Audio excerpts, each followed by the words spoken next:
কি অবস্থা? এত কষ্টের মাঝেও হাসতেছি। আসলে এই হাসি দিয়েই বিশ্ব জয় করা যায়। আইনস্টাইন, তার কাছে দুইজন ছাত্র আসছে। ফুলের যে ঝুড়ি আছে, ফুলের ঝুড়ি নিয়ে দুইজন বলছে আমাদের একটা শিক্ষামূলক কোন একটা উপদেশ দেন। তখন বিজ্ঞানী আইনস্টাইন করলো কি, দুইজনকেই একই কাজে পাঠালো। বলল, এই ফুলের ঝুড়ি নিয়ে তোমরা বাইরে বেরিয়ে যাও। বাইরে বের হয়ে তোমরা দেখো যে লোক হাসবে তাকে এই ফুল দিবে একটা করে। হাসলে, একজন মানুষ হাসলে তাকে একটা করে ফুল দিবে। তো দুইজন দুই দিকে গেল। তখন দুইজনই আবার ফিরে আসলো।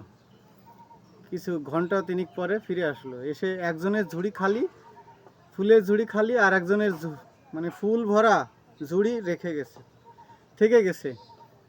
তো যার ফুল থেকে গেছে সে তার কাছে জিজ্ঞাসা করলো যে, আইনস্টাইন জিজ্ঞাসা করলো যে তোমার কাছে ফুল থেকে গেল কেন? তোমাকে না বলছি ফুল যে হাসবে তাকে একটা করে ফুল দিয়ে দিতে?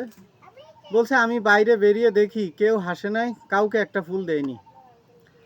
তো আরেকজনের পাশের যে আরেক ছাত্র ছিল, তখন সে তার ঝুড়ি তো ফুল খালি। বলছে, তোমার ঝুড়ি খালি কেন? তুমি তো একটা ফুলও তোমার নাই।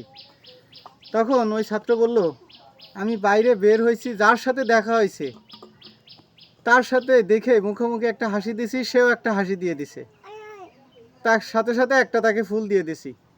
এভাবে আমি প্রায় প্রত্যেকটা মানুষের সাথে একটু করে হাসছি, সেও হাসি দিয়েছে, ফুল দিয়ে দিছি। তো এই কারণে আমার ফুলের ঝুড়িতে একটা ফুলও নাই। মোরাল অফ দ্য স্টোরি, যে মানুষের সাথে যেমন আচরণ করা হয় সেইটাই ফিডব্যাক চলে আসে, সেইটাই মানুষ ব্যাক দেয়। আপনি যদি কারোর সাথে হাসি মুখে কথা বলেন, সেও চেষ্টা করবে হাসি মুখে কথা আপনার সাথে বলতে। গবেষণায় আছে, যদি আপনি কখনোই কারোর সাথে হেসে কথা বলেন, তাহলে তার এক মেন্টালিটিও তৈরি হয় যে ওই ধরনের খুশি, ওই ধরনের হাসি ফুটে উঠতে। সুতরাং মানুষের সাথে এমন কোনো ব্যবহার করা যাবে না যেই ব্যবহারের প্রতিচ্ছবি আপনি দেখতে পাবেন। খারাপ ব্যবহার করলে খারাপটাই ব্যাক পাওয়া যাবে, ভালো করলে ভালোটাই ব্যাক পাওয়া যাবে। এটাই হলো moral of the story. Okay.